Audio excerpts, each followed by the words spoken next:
పశ్చిమ గోదావరి జిల్లాలో 16,72,00,000 రూపాయలతో చేపట్టిన గోదావరి వరద గట్ల నిర్మాణ పనులను జలవనరుల శాఖ మంత్రి నిమ్మల రామానాయుడు పరిశీలించారు. ఈ సందర్భంగా ఆయన మాట్లాడుతూ వశిష్ఠ గోదావరి ఏటిగట్టు నిర్మాణ పనులను ప్రతిష్టాత్మకంగా చేపట్టామని చెప్పారు.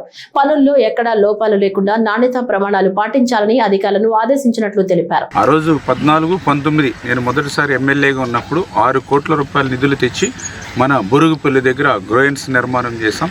మళ్ళీ 19, 24, 5 సంవత్సరాల్లో ప్రజలు ఎన్ని ఇబ్బందులు పడినా భయాందోళనతో ఉన్నా కూడా ఒక్క రూపాయి దీనికి మంజూరు కాల.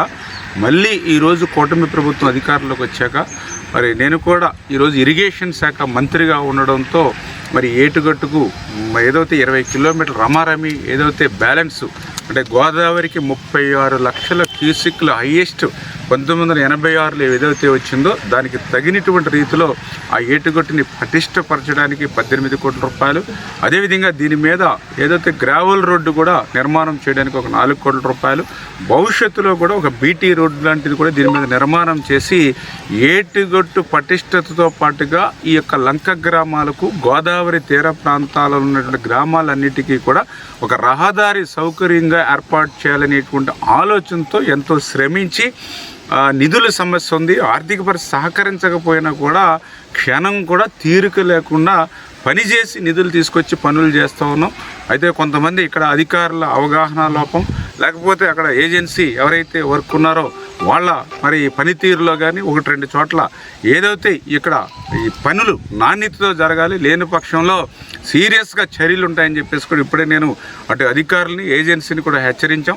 ఎందుకంటే మనం కష్టపడి తెచ్చినటువంటి నిధులు ప్రతి రూపాయి కూడా ప్రజలకు ఉపయోగపడేటువంటి విధంగా నాణ్యతతో ఉండాలి. నాణ్యతలో రాజీ పడితే ఎవరిని కూడా ఉపేక్షించే పని లేదని చెప్పేసి కూడా వాళ్ళు కూడా హెచ్చరికలు చేశాం. ఖచ్చితంగా మీరు ఏదైతే క్వాలిటీ మట్టితోటి మరి ఎంత తెచ్చి పటిష్టంగా ఈరోజు మనం పని చేస్తామంటే ఇంకో 10 సంవత్సరాలు శాశ్వతంగా 10 కాలాల పాటు శాశ్వతంగా ఉండేలాగా ఉండాలి. అదేవిధంగా ఇక్కడ ఎవరైతే కొంతమంది ఇళ్ళు కూడా ఇబ్బంది ఉందని ఏదైతే దృష్టిలో పెట్టారో మరి ఆర్డీఓ గారికి కూడా బాధ్యతలు చెప్పాం. ఎంఆర్ఓ గారు వీళ్ళందరూ కూడా సర్వే చేసి వాళ్ళకి ఎక్కడైతే ఇళ్ల స్థలాలు ఇచ్చాము, ఇళ్ల స్థలాలు ఇచ్చిన దగ్గర ఇళ్ళు ఎక్కడ మంజూరు చేసి పడ్డాయి, మంజూరు అయితే బిల్స్ ఎంత వచ్చాయి, ఇంకా బిల్స్ మొత్తం రానోళ్ళు ఎవరున్నారు, ఇళ్ల స్థలం రానోళ్ళు ఎవరున్నారు ఐడెంటిఫై చేసి ఏ పేదవాడు కూడా ఇబ్బంది లేకుండా వాళ్ళకి సౌకర్యకరంగా ఉండేటువంటి విధంగా మరి ఆ యొక్క ఇంట్రెస్ట్ తీసుకోమని చెప్పేసి ఆర్డీఓ గారిని కూడా స్పెషల్గా ఆ యొక్క హౌస్ హోల్డర్స్ ఎవరైతే ఇబ్బందులు పడుతున్నారో వాళ్ళకు కూడా బాధ్యతలు అప్పచెప్పడం జరిగింది.